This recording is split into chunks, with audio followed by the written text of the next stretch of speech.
You know, it's all about relationships. Do you ever think about that? In Exodus 34:14, in most translations will say this: you shall worship no other God but the Lord, for he is a jealous God. Do you know what the word jealous really means there, that concept? It means this: you shall worship no other God but the Lord, for he is a God, now get this, who is passionate about his relationship with you. You say, what? That God created the universe is really passionate about a relationship with me? Yes, because he created you to have a relationship with you. A major medical school in my country commissioned a scientific study to be done of young people. But get this, they didn't do any research. You say, what? That's what I thought. You know what? They did something far better. They analyzed the results of over 260 scientific studies, current scientific studies of young people. I didn't know there were that many. I had estimated 150. But after examining 260 plus scientific studies of young people, they changed the title of their study from a scientific study to a relational title called Hardwired to Connect, meaning to connect in relationship.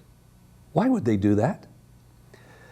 Because after examining over 260 scientific studies of young people, they said this: all scientific research shows, not 90% or 95 or 98, all scientific research shows that from the moment a baby is born, that little baby's brain is physically, biologically, not spiritually, not emotionally, physically, biologically, hardwired or programmed or designed to connect in relationships at the moment of birth.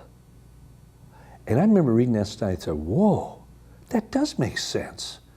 If God created us and he is passionate about that relationship with us, then why wouldn't he create us even biologically, everything, to desire and to function in the context of relationships? Well, that's exactly what God has done. And you know what the scientific study showed? If a parent wants to pass their values on to their children, to see their children come to know Christ or live out their truth or values, whatever, science says you must do two things. Number one, you must build a loving, intimate relationship with that child, or they will walk away from your truth.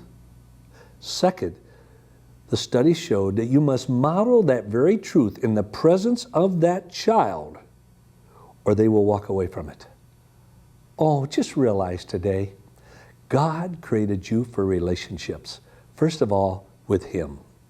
Second, with others. And you know, the more you grow in your relationship with him, the more you affect others in your relationship with him. Be anxious for nothing, but in everything, come to know the God who created you and loves you and is passionate about a relationship with you.